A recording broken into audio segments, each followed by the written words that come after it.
Transfers. So I've talked about, that's just the highlights of the revenue, but the major revenue within the general fund. Transfers. This is the movement of money from one fund to another.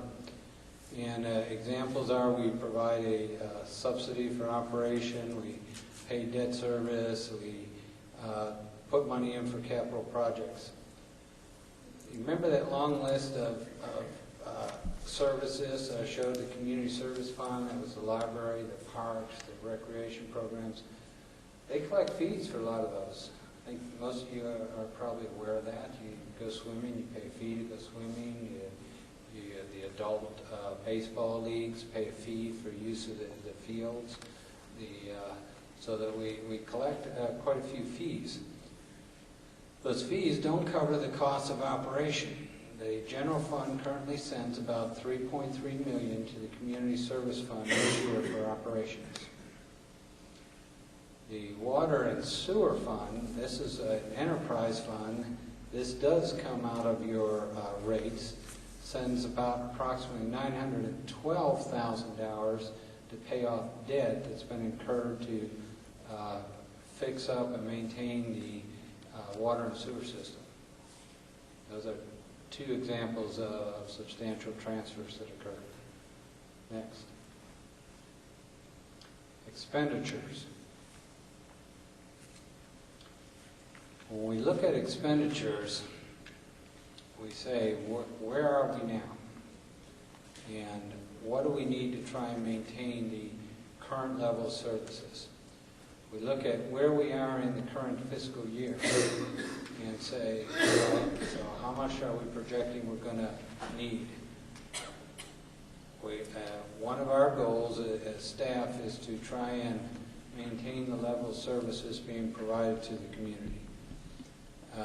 We have to take inflation into account on the services. How much are the cost of goods going to go up? And the gasoline, you know, gas goes up. The senior center milk goes up. You know that. Milk. Somebody told me the other day, I couldn't believe my wife buys the food in her house, and they told me how much milk had gone up, and my jaw just about fell. Well, we get hit with all those also. Insurance costs goes up. So these all amount to cost increases. And that's what we try and project within the budget, our operating cost increases. And we typically look and say, okay, are there areas that we can find ways to make capital improvements to reduce our costs? For example, this is just a minor example. Stoplights in the city. They used to use this incandescent lighting. Well, they've now got this thing called LED, and I don't know what that stands for. Some of you probably do. But LED uses a lot less electricity for operations. So I was sitting in my office yesterday going over a proposal with our facility maintenance folks. And what they have done is they ran a test on one of our signals in town, actually the one at 10th and Cuba, because we have two that are alike. And so they changed that one out to LED, and then they ran a test comparison against the other signal that runs on incandescent lighting. It's about a third of the electric cost. That's good. That's a good thing. And so the proposal was we need to change all of our traffic signals in town over to LED because it'll save money. Well, my question was, okay, we're going to save money, but how much is it going to cost us to change them all over? There's a cost. I mean, it's not free. In this particular case, it's a 2-year payback. I think that's a pretty good investment. And so that we will try and find a way to fit that in the budget. I don't know how we're going to fit it in because we don't have any money, but that's the type of project that I would look to try and find some capital money so that we can, in fact, cut our operating costs. We tend to be very cautious on our operating costs because they typically go on forever. They never go away or disappear. and I know there's exceptions, you can make, or you can always make them go away. I mean, you can cut out the zoo. There's a service we're providing. There's no mandate that we provide a zoo here. If we wanted to, the city commission could say, we're going to shut down the zoo, or we're going to sell it off, or we're just no longer operate the zoo, either by selling it off or closing down the operations.